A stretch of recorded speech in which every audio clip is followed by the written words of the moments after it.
Hello again and welcome back to the channel. Right, today we're going to get our teeth into something that's absolutely fundamental if you want to succeed in sales. BANT.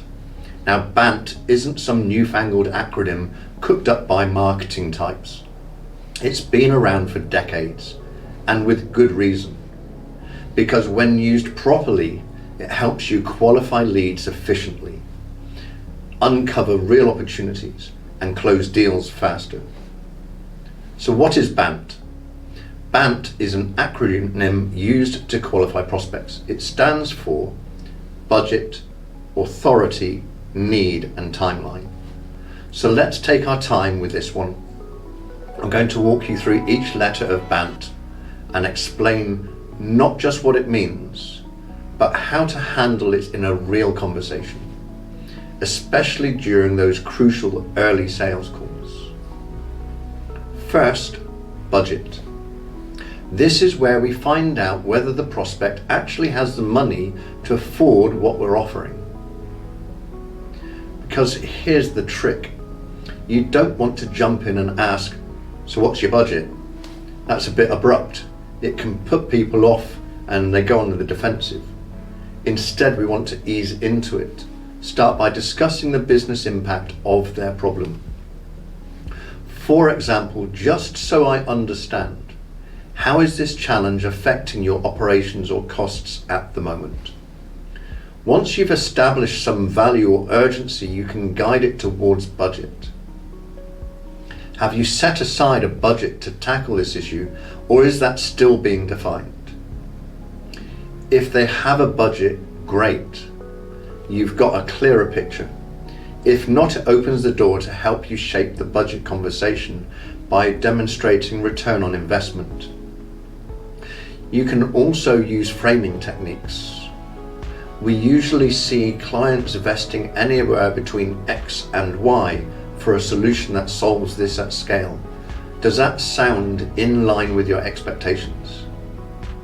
It's not just about getting a number, it's about understanding their willingness and their capacity to invest. Next up is authority. We want to find out who's calling the shots. Here's the truth. You could deliver the most brilliant pitch in history, but if the person you're speaking to can't approve the purchase, it's going nowhere. But again, we don't want to interrogate them.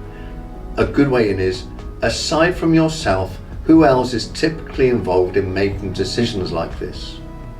This is respectful and it acknowledges that buying decisions often involve multiple people. Another gentle probe is, when you made similar purchases in the past, how did that process typically work? Once you know who the decision makers are, your next goal is to get access to them, or at the very least make sure your contact becomes an internal champion who can advocate for you. Never assume you're speaking to the top. Always confirm.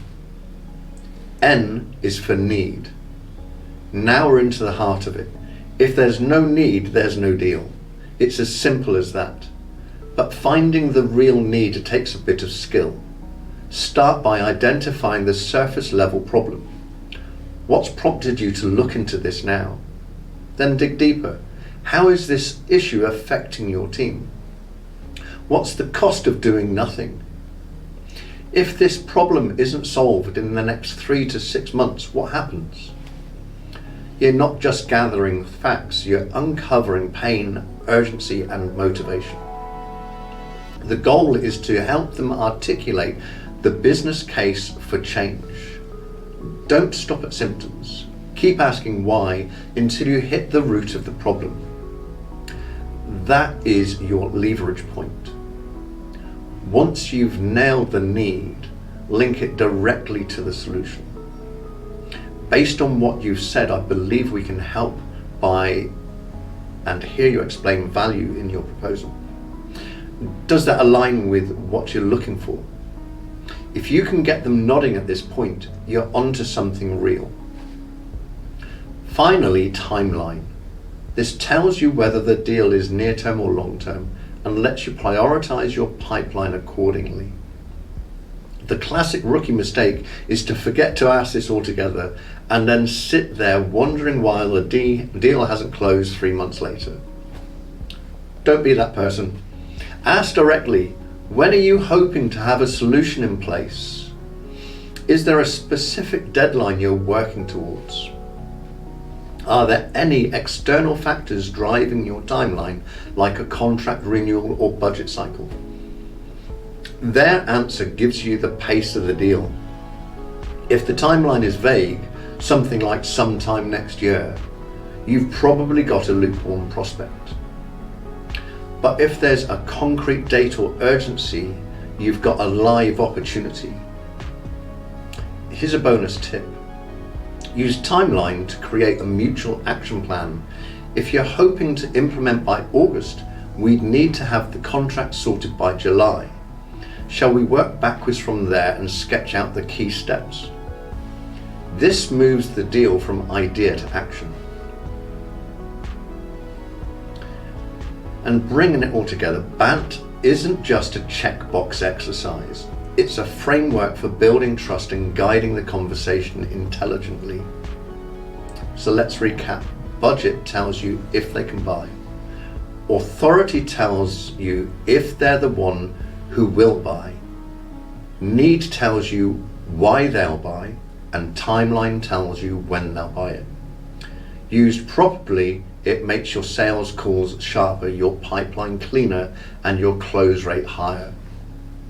So here's your takeaway. Start using BANT as an internal compass, not like a rigid script, but as a structure that helps you qualify properly and avoid wasting time on maybe prospects.